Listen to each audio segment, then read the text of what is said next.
Today I'll be sharing all of my Halloween amigurumi patterns.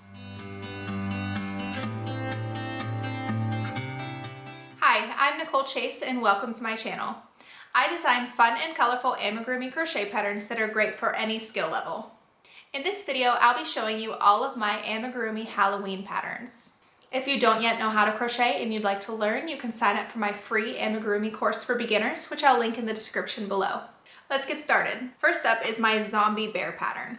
This is one of my favorite Halloween designs. It's a very simple bear, and then you embroider the stitches wherever you like to turn him into a zombie.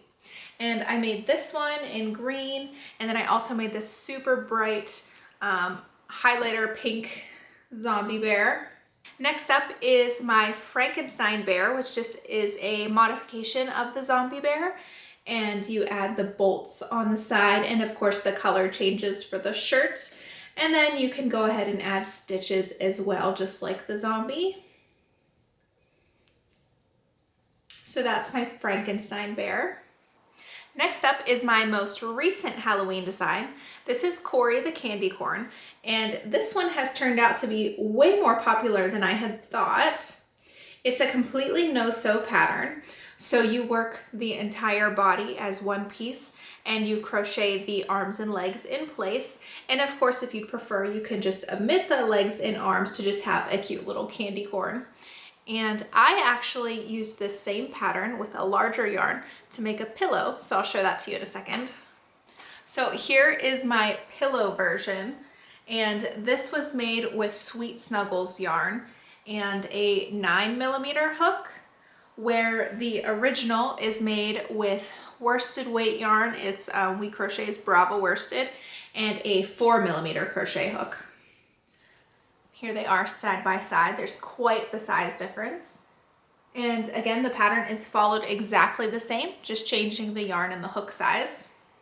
And I of course wanted this to be orange, but this was the closest to orange that they had in this yarn line. And this is the yarn that I really wanted to use. It was the first time I ever used it. When I was making this one and I got to this peachish color, I was for sure thinking he looked like Patrick from SpongeBob. You can see it for sure without the face.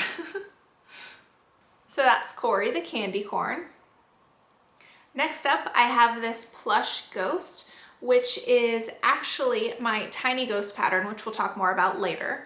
But I had some leftover yarn from my candy corn pillow, so I made this one. This is with Sweet Snuggles yarn and a 9mm hook.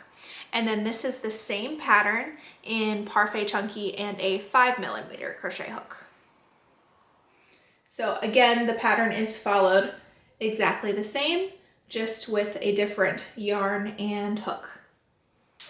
Next up is Baxter the Hanging Bat, and this is one of my older designs, and I used to have a ton of these in worsted weight yarn, but I have since given them away. But this pattern works up really quickly and is a great design for gifts, maybe for kids who can't have candy just yet. So that's Baxter the Bat. The next pattern I have here to show is Cobweb the Cat. And this is one of my favorite designs, and I feel like it is severely overlooked. So it is a cat pattern that is nearly no sew. So a lot of the pieces are crocheted in place. And then Cobweb has a little witch's broom and a witch's hat. And I love these eyes that I used. I got these on Amazon. They have like a glitter outline. I thought that was perfect for a Halloween cat. And again, Cobweb is nearly no sew, so the body and head are worked as one piece, and the legs, arms, and tail are crocheted in place. So the only sewing that you need to do for the cat body itself is for the ears and the little nose piece here. So that's Cobweb the Cat. Next, I want to talk about themed amigurumi.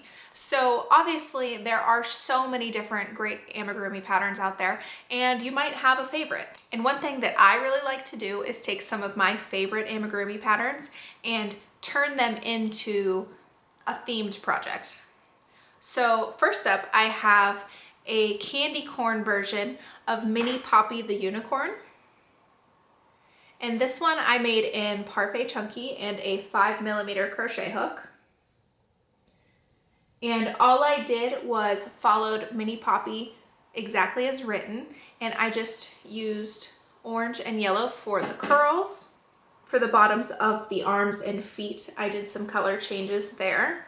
And I just love this one, how it turned out. Clearly you can tell I love using candy corn as a theme, because the next ones that I want to talk about are my candy corn dinosaurs, which I actually don't have anymore. I sold them years ago and I really need to remake them because they are so cute and I want to have them on hand.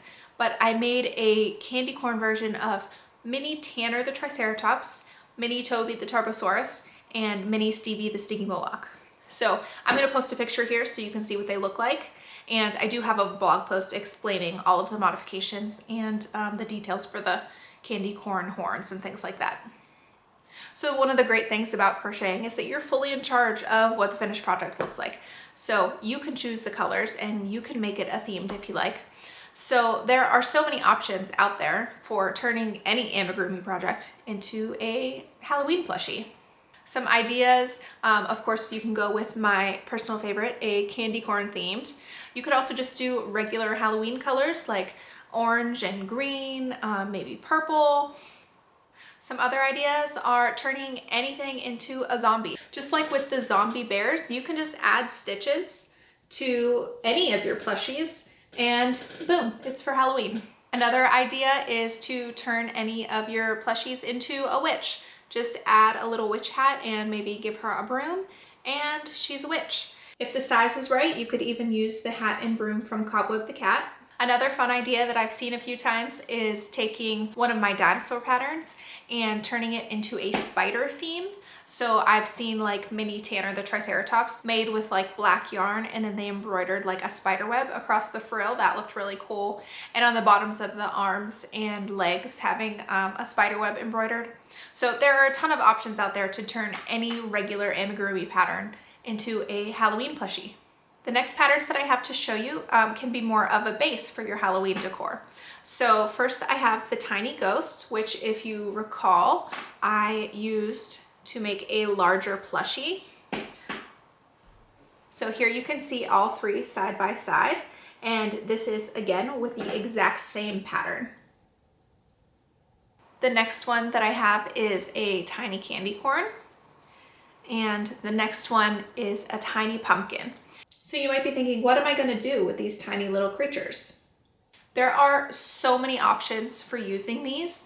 One of my favorites is this Halloween car hanger. So you put this in the rear view mirror of your car, and this is actually mine that I use in my car. I haven't put it in yet for this year, but it is heading there. And you just hang it in the rear view mirror and you have your car decorated for Halloween. Something that I personally want to do is make a ton of these candy corn and string them together on a garland. So you could do that with any one of these. Also, if you have a Halloween tree, I know that some people do that, you could use these as ornaments. You can also turn them into keychains, and probably several more ideas that I haven't even thought of. So there are just a ton of different ways that you can use these little guys.